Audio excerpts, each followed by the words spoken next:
Oh,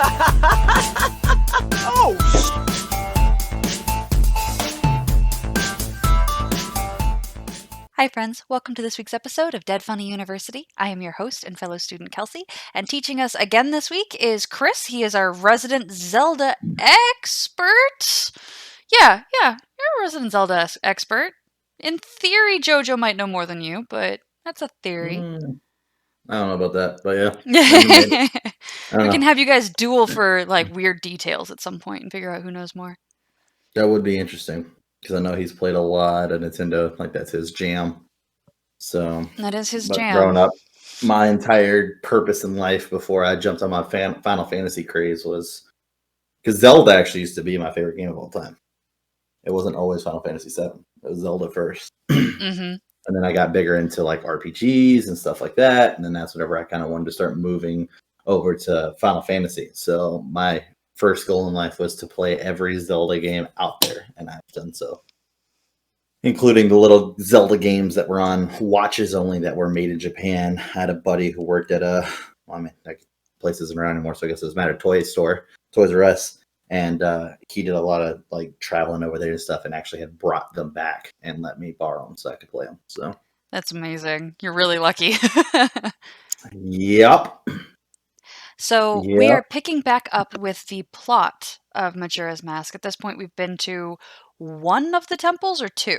Do you remember? One temple. One We've been temple. to the Swamp Temple. Swamp Temple. Swamp/forest, whatever you want to call it. Oh, yeah, yes, because it's all the Deku people. And yes, you saved the monkey and the princess, and then the people are still assholes for no apparent reason. Yeah. Yeah, I remember this. What are you going to do? You know what I mean?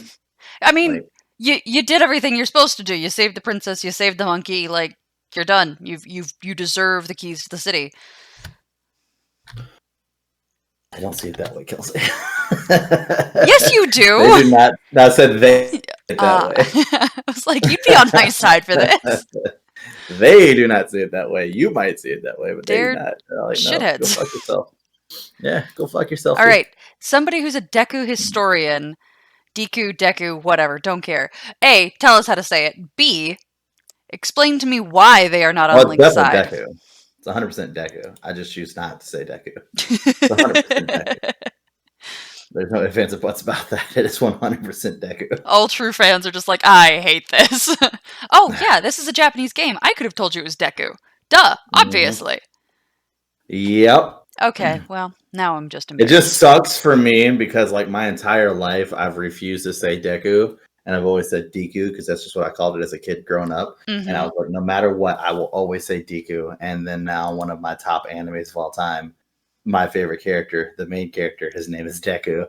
And they say it multiple times. And now I'm like, well, fuck. God damn it. You got me. Touche, Japan. Touche. Nothing I could have done. Got me up against the rock here. But yeah. Swamp Temple was where we left off. We finished that up, and next on our little journey here, we're going to be heading over to Snowhead Mountain, which is where we're going to be going next. There's a couple things that kind of happened in between. So basically, for those of you who aren't big Zelda, not necessarily fans, but don't really play the games in the series, a lot of the puzzles of getting to the next place involve you getting your newest weapon so you can get there. In this case, it is a bow and an arrow, so you can shoot down. There's this gigantic iceberg up at the top, hanging off this roof of this mountain, or this entrance to this mountain, and you shoot that, falls down, and crashes and destroys all the other ice below it, and then you can walk through. That's how most Zelda games are. There's always like this aspect of having to move past this. Question. And get over here. So, this bow and arrow that you just got, did you get that in the swamp? Do you get that after you're done with the swamp? Like, how does this normally work? So, depending on Zelda game, most of the time, and especially in the older ones, you always get a map, a compass, and a new weapon almost every single time in a temple. This one was different. You got your map and you got your compass because the map only pertains to the portion that you're trying to battle. Temple. Yeah. Okay. Well, just that temple. Yeah, exactly. So the map only pertains to that, but In this one, it was more of they were trying to get you to do stuff besides just temple, game over. So you already had the whole getting the mask and stuff like that. There were other things included in that in order to be able to get your weapons as well. So to kind of make you do other things in order to get your boomerang, get your bomb, get your, bow and arrow and stuff like that. Because that's one of the things that, while Link is known as like one of the best fighters of like the Nintendo like generation, is because he's so versatile with all the different, kinds of weapons that he has. So normally you get it from the temple, in the temple, but in this particular version, it's after, so it's on the way to our next section we receive this? Right, exactly. Okay. So And do we basically there do was something like to some earn it? little, yeah, there was like this little archery game where they let you borrow bow and arrow, shoot it, and then you get your upgraded to your quiver and stuff like that. And then you can go out there and shoot the iceberg. So Okay. I think this was the game that was different. I know it's one of them where it's like the temple don't give you the weapons, but I don't think we got the bow and arrow. So, and we only did the swamp temple at this point. It's been a while. I remember the story, people. All right, I remember the story. But either way, that's how most Zelda games are. Like I said, usually you always find the weapon in the temple, and this could be like that. It might be the archery game was more just for the upgrade to get the quiver and to get the fire arrows is probably maybe more, but I don't think you needed the fire arrows to get past. I think you only had to shoot it and just knocked it down. I don't know. Don't you have a compendium right next to you? It's behind my green screen. I forgot to grab it. So so we cannot consult. So now we're going right here. Anyway. So if he's wrong, this is the episode to trash him on it. I had like 2 hours of sleep last night before I had to go to work because I just it jumped up here in Wisconsin from being like 6 degrees to fucking 40 out of nowhere. And apparently my downstairs neighbors didn't get that memo, so their heat is still cranked all the way up. So it's like a fucking sweat box up here right now. And so I can't sleep when it's hot. I can't. I'm one of those people where it's like, it's fucking winter. I've got like a window cracked open right in my face, a fan blowing directly on me. Like, that's the kind of person I am. I like the fucking cold air only when I'm asleep. Any other time, fuck the winter. I can't stand it. I hate it. So I had like 2 hours of sleep. So as soon as I got off of work, which I had to work late, as soon as I got off of work, I was like, all right, I can get a 30-minute nap in. So I forgot to grab the book before we sat down to do this. All right, no shits given to Chris. Oh, you poor thing. I'm so sorry. It is what it is. I do it for the viewers. Anyways, but feel loved. So heading to Stonehenge, like I said, huge big mountain. And what was actually cool, because like I said, this is kind of a little bit of a difference between our other games and this one, is that this is the first time the Gorons are in a completely different environment. Usually they're always in kind of like hot places, mainly next to volcanoes and stuff like that. This is not the case for this specific game. We are in a snow village called Mountain Village, and it's nice. But one thing that you notice going in is that there's kind of like these two very small little islands that drift off. I think they're just called the Twin Isles, something like that. Going over there allows you to open up this chest. Whenever you get this chest, you get the, I believe it's called the Eye of Truth. How confident are you about that? Not at all. You give me one hot lens of truth. There we go. There we go. We get the lens of truth. Sorry, everybody. But yeah, so like I said, we get the lens of truth, and basically what that allows you to do is that you can see things that can't be seen with the normal human eye, if you will. So coming out of the Twin Isles, you put that up so that way you can kind of like look around, and you see dead in front of you is a ghost of a Goron. And that did not send correctly. Anyways, so ghost of a Goron. Don't worry, I got another one. Backups, people. Anyways, so you see a ghost of a Goron, and he begins to start talking to you and gets super fucking excited because he's finally talking to someone who can see him. He's been dead for a long time, and that Goron's name is Darmani, I believe is his name. Yes, Darmani. Do we have a picture of Darmani? We're getting there. All right. And that's why I was like, is that right? Because I also had the name underneath the picture, so that way I wouldn't forget it. So Armani, our guy, he was kind of known as the villagers' warrior, if you will. He was the kind of guy that took care of things and stuff like that. Not the elder; they're two different roles. But whenever you start talking to him, and he starts kind of telling you what's going on and what happened, so out of nowhere, their hot springs froze up, and all their heat just disappeared. Snow came down, and it wouldn't stop. Everything began to ice over, and they were kind of in a fuck situation. So Darmani, being the guy who's like, I'm the warrior, I'm going to go take care of this. He heads up the snow hedge, the actual mountain that's in the background, to see what's going on, because that's where the cold draft is coming from. Obviously, he died and didn't make it back. So he's been trying to talk to all the Gorons that are there to try to tell them what's going on, the fact that he's not coming back, to not be waiting on him, and all this other fun stuff.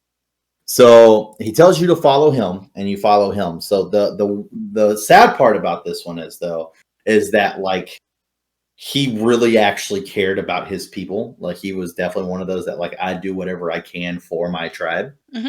And now he has to just sit here and watch all of his tribe die off one by one due to the cold weather, because they can't live there. They don't thrive in that element. So there was whenever you get up to, he takes you up to this waterfall, and you get all the way up there, and there's a statue. You push it back, it reveals like a hot spring, which we'll get to in a second. But basically he asked you to heal his sorrows. So you play the Song of Healing like we did with the Deku mask. Aww. And it actually kind of gives him this memory of his days of being a hero and everybody cheering for him and thanking him for all of his service he's done and all this other stuff like that. And he actually, ends up turning into a mask, which gives us our next mask. Cool. So yep. So we get our Goron mask, which is cool. And when we put it on, we kind of resemble him a lot, but not to the fullest extent. We do look a little different, but we do it. We're adorable. Oh, we're so cute. Oh. I love then just him. Like with the Deku, we also have our own instrument. So we get our little bongo drums, if you will, little Goron drums. He looks so happy. Which is our little own thing. So, God, the Gorons seem like they'd be fun to party with. They're pretty cool. Once again, I mean, like I said, all you have to do is just prove that you're not a shitty person, and they call you brother right out the gate, and consider you family right out the gate. They try to give you their best rocks to eat because they want you to make sure that you have a good time while you're there. I mean, you'll leave with a lot of broken fucking teeth, but you'll probably have a good time. Yeah, the fact that they keep trying to feed you rocks is the only negative, and that's not that bad. I mean, at least like you can travel the world and bring them rocks, and rocks travel very well. Worst case scenario, they crumble a little bit, then you can sprinkle one over the other, and they're going to bring it back, and it's going to be like a foreign delicacy, and they're going to be jazzed. I want to be a Goron. That sounds like fun. There you go. Except they're all dudes, right? I'd be the only female Goron. I want to say it started that way, but I don't think it continued that way. I think they actually did introduce females into the Goron race. I hope so. I want to be a Goron. I'm actually kind of interested in that now. Are there female Gorons? That's literally, I typed in "Are there female?" and that was literally like the sixth thing that popped up. Nope. No, there are no female Gorons. As stated in the game itself, the Goron tribe is male-only tribe that ever existed. The only male-only tribe that ever existed in the series. It was supposed to be the opposite to the Gerudos, where it's pretty much an all-female race, all-female tribe. So you have, and that's actually kind of funny to say that because they're normally like on two completely opposite sides of the map. So the Gorons are over here, Gerudos over here, and then the latest one is like Death Mountain was all the way up towards the north, and then the Sandstorm Desert was all the way to the south. So that's kind of funny. But I don't want to be a Gerudo. I mean, you don't have to be. That's your choice. You can always be a Zora. Zoras are cool as shit. I don't want want to be a That's Zora what I either. I would want to be. be a Goron. Zora. All right. Well, I'm sorry, Kelsey. I'm sorry. It's either be a guy or get the fuck over it. I don't know what else to tell you at this point. Good Lord. Anyways, so that being said, so we get to turn into a Goron now, which is pretty cool. We get to do the whole, rolling up, kind of like Sonic the Hedgehog and shooting off. Except when we do it, we have like these spikes that come out, which are pretty fucking cool. I guess it's supposed to be kind of like signifying our sword. I don't know. You never see any other Gorons do it, but like these metal spikes poke out, and the longer that we roll, and we can shoot straight forward and break shit. You can shoot the spikes? No, you propel forward. You shoot forward. Yeah, because their whole back, that hard rock skin, like they don't take any damage from it. They can just bump into shit all the time. That's so cool. So now that we have the Goron mask, we can go back down to Mountain Village. And I know we talked about the hot spring. We'll get back to that in a second. We go back down to Mountain Village and we find the actual Goron Temple. Now that we're a Goron, we can do their secret password, if you will, to get in, which is just basically having the Goron wait to do a ground pound is enough to make the door come up. It is what it is. So it's awesome. Don't give any shits to the developers. That's cool.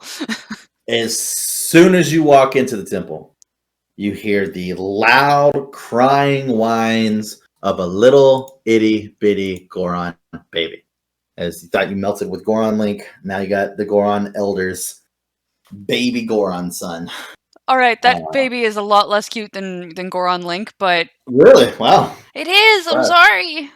I thought that was gonna be the thing to melt you. Him and his one toe on each foot. What looks like there. I did not notice the one toe on each foot. That is actually very adorable. And his little baby do with his little Goron diaper that he's got going on. That one's not doing it for me. Sorry. Okay. Maybe I have no maternal instincts. Yeah, teaches your own, I guess. So, little Goron baby, and he is whining and whining and whining because he misses his father. Cute.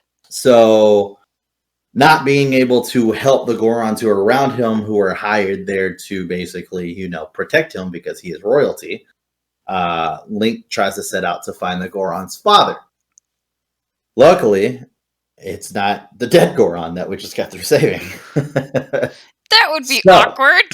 That would be extremely awkward and very hard to bring that to that kid. But yeah, anyways, so basically we find these gigantic snowballs outside. So we put on our Goron mask and we start rolling into all these snowballs and breaking them. And sometimes we'll find ice underneath. We can break the ice and it gives us items. Well, one of those just so happens to be his dad, who is completely frozen solid in a block of ice. We're not able to break that ice. So, as we talked about earlier, his dad looks ancient. Mm-hmm. As we talked about earlier, hot spring, we go all the way back up the waterfall to where we got our mask. Use our bottles. If you have a fairy in it, go fuck yourself. You're about to waste fairy. Get hot spring water. Go all the way back down the waterfall. Fly all the way back over there to the, well, not fly, but roll all the way back over there to the, I guess if you're going fast enough, maybe you will be flying.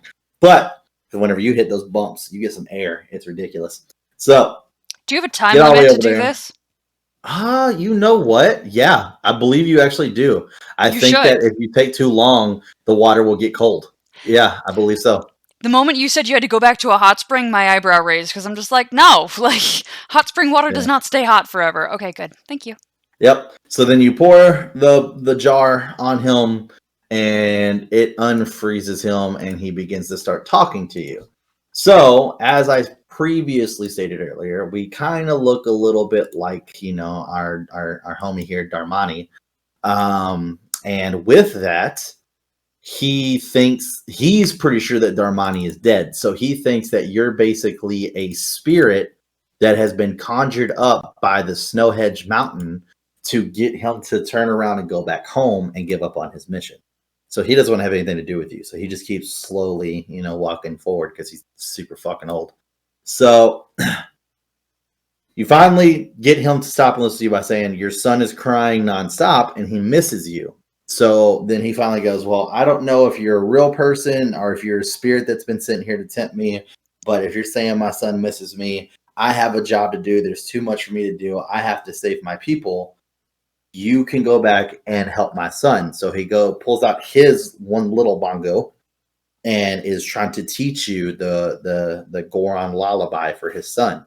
Unfortunately, because of how old he is and how cold he is, his brain's not quite working. So he can only remember the intro to the song, the first 3 notes. So he's all like, this should be enough. He's like, I'm not a bad, he literally is like, I'm not a bad dad. I'm just super cold. Da da da da da. It's hard for me to remember anything. What's actually kind of cool about the fact that he gets frozen into ice is, judging on what day you show up, he is actually frozen in different parts of the map. So you actually have to go look for him. He won't be in the same place, depending on what day you show up. I think the first day he's like right there in the pond. The second day he's like closer to the edge, or like he's like next to this owl statue. And then the third day he's closer to Snow Hedge to make it look like he actually was slowly making his way to his destination. So in theory, he unfreezes every day, moves a bit, and then refreezes. I guess. Yeah. It sounds dumb, but yeah, I guess so.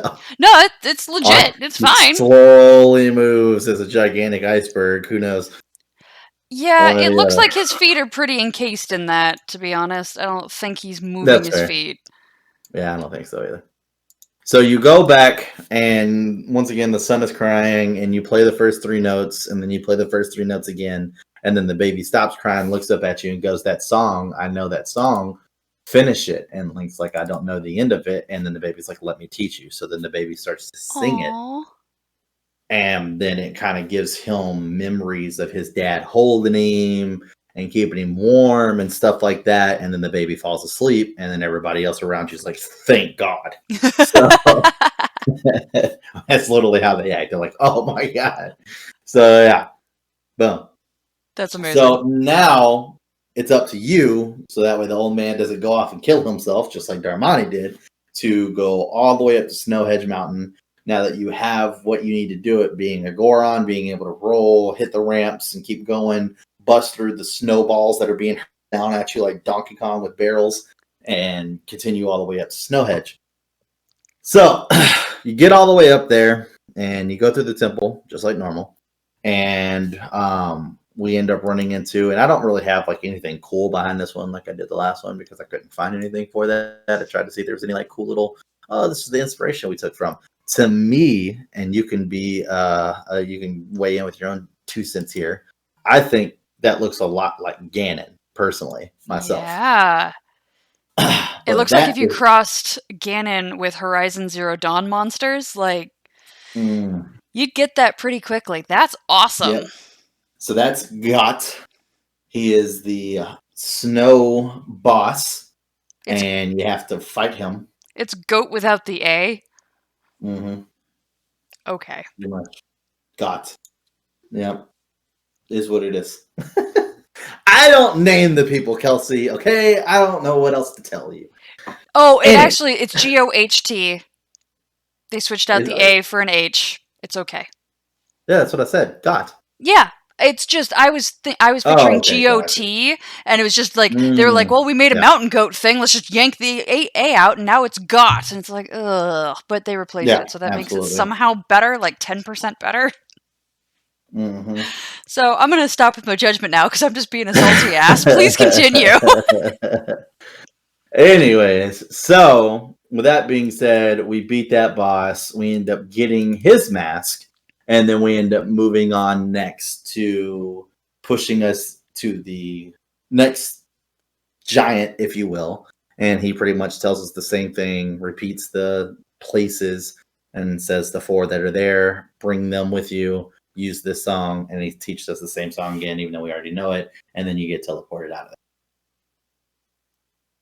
And that is the Snow Temple. That is the entirety of the Gorons. Afterwards, once you beat him, everything dries up. All their heat comes back. Their hot springs are all over the place. You end up doing this like power keg thing where there's this gigantic bomb that only you can really hold because of how fucking heavy it is. And it's super hard to get it to where you need it to go. But whenever you do, you bust open this entrance where the Gorons have like this whole downhill mountain track for you to do Goron racing and shit. And all this other cool, fun side quest stuff that you can do to obviously get like mask and stuff like that. So yeah. You can do Goron Racing? I love it. Yep. You can do, and the baby participates. He Is gets his little ass in there. Is he any good? I mean, if you suck at the game, then yeah. Yeah. If you're getting beat by a baby, I don't know what else to tell you at that point. Depends how shitty you are. All right, fair. Yeah. So you obviously were not paying attention at any point in the game when you were rolling around as a Goron. So, question for you. Do Gorons Yes. age differently? Because baby here looks very tiny by human standards and not capable of going, this is how you finish a song, and like giving you the rest of that information? So that's actually a really good question, because I'm pretty sure all of the races age differently, and I'm kind of, let's see here. I'm not even sure if I would have been able to find this quicker in the book, but I did just see something. Let's see here. This says, it is estimated that an average reproductive age of Gorons is around 80 years due to the appearance in 5 different generations of graceful Gorons over the course of 400 years. So 5 different generations over the course of 400 years. So 80 years to more or less sexual maturity? Mm-hmm. Wow. All right. Well, I think you're probably less likely to be an idiot and marry the wrong person and all that jazz if you're 80 before. But wow. Okay. Well, and the fact that there's no women, but yeah. There's that too. Actually, yeah. Do they have long-term relationships like marriages and things like that in these single-sex groups? Not. I've not seen one for the Gorons. And I don't think I've seen one. Yeah, I don't think I've seen a single one for the Gerudos either. So they bro out for 80 years, and then all of a sudden they're just like, "Oh wait, this isn't a beer belly. This is a kid." Yeah. How do Gorons reproduce? That's gonna be my next question. Not where you thought this particular Dead Funny University was going. I mean, you can see the difference between a guy that's just sitting down to play a video game. It's kind of like one of those like first date scenarios where it's like you got the guy who's super excited to tell his girlfriend about the video game, and then she's asking like the real questions, and he's just like, "But no, wait, it's a video game." And she's like, "Yeah, but like there's deeper meanings here, and I want to understand them." Gorons are all male and asexual, and they reproduce by budding. This is a very, very strong brotherhood amongst all Gorons we've seen. They get the tumor baby until it's big enough to pop off. This is amazing. I'm delighted by that, actually. There you go. Now you know. I was going to say this isn't a tumor. This is actually a baby, but that seemed inappropriate, so I made the beer belly joke, but this is funnier. I like this. Okay, and then as far as Gerudos, one male Gerudo is actually born every 100 years, like Ganondorf was. Also, the actual aspect of Gerudos is that whenever they decide they want to go out or whenever they want to mate, they actually travel to exotic lands to meet men and then father children and bring them back, or mother children and then bring them back, depending on whether they're male or female. So there's one guy every 100 years getting all the Gerudo ladies until he dies? No, he's kicked out immediately. Men are not allowed. There's just one male Gerudo that's born every year, every 100 years, and he's automatically ostracized from the community. You're done. Exile. Okay, I have a much bigger issue with that, because that seems problematic. But I guess if you've got a whole bunch of women fighting over one guy, maybe like for the sake of society, that guy needs to get ostracized. Hard to say. Yeah, because I want to say it was something like where like the Gerudo were a group of people that were ruled by men, but I can't remember if it was Gerudo men or a different race. And so they decided to be, badass female warriors and get to the point where they're just like, fuck it, we'll make our own tribe. And they've just been an all-female tribe, Amazonian type situation since then. So you're not allowed in their town until like you had to cross-dress as Link in order to get in to the Gerudo village in the last game that just came out. Interesting. You actually had to find a desert female outfit and put it on just to actually get in. Which, by the way, I call bullshit because there's a fucking traveling merchant and he's a goddamn Goron and he's in there. But maybe because Gorons are asexual, the Gerudos don't give a shit. Maybe. But I still call bullshit because we know Gorons are males. So I was like, I literally got in there because I got my ass thrown out like 4 times in a row and I was trying to just sneak in over walls. And I was like, well, there's something I'm fucking missing here. And so I ended up doing like the side quest and it got me this outfit. I put it on. I go walking in. I look over. I just see this Goron. He's just like, and I'm just like, oh, fuck this. I call shenanigans. I call fucking shenanigans. This is bullshit. He's not wearing anything like I am. He's naked. That man is not in a grass skirt. I was not happy. So, which that game was pretty interesting too, because it was a situation where like you also had to be careful with the environment as well. So like you couldn't wear like, a lot of clothes out in the desert. So I had to find something that Link could operate in and look like a female at the same time and then move forward into the town. Same thing in the snow. Like you had to have layers on or Link would start to freeze and he would take damage. So just cool little things they added. Like I said, the last one that just came out, like I said, if I had to point you in a direction of a Zelda game, I was like, Kelsey, play this. It would be that one. I've gotten the recommendation a few times. I just need to eventually borrow or buy a Switch so I can play it and go from there. Yeah. Yeah. Well, it sounds like that's where we're going to leave off the Dead Funny University today. Is that correct? Yeah. That covers the Snow Temple, and then we can do my favorite, the Headache Temple, and then the last temple, and then the conclusion of Majora's Mask. Wonderful. Well, that will do it for our 13th class on Zelda, specifically Majora's Mask for this particular episode. If you enjoyed this content, please like and subscribe and turn on the notifications so you know when to come to class. And when we say like and subscribe, we really mean it. Like, that would be hugely helpful to us. And commenting is amazing. Chris and I send each other comments because we're just like, people are talking to us. Like, Chris doesn't scream like that, but I do. I'm on it. That's true. I've never actually seen you discover that they were talking to you, so maybe you do scream and I'm just unaware. That's true. But we love it when you interact with us in the comments. It genuinely makes our day. And then we also have Twitter or Twitch links if you would like to interact there as well. That also makes our day. All of that is fantastic. So please come and interact with us on any of those options that works best for you. And we will see you in the next class of Dead Funny University. Bye, friends.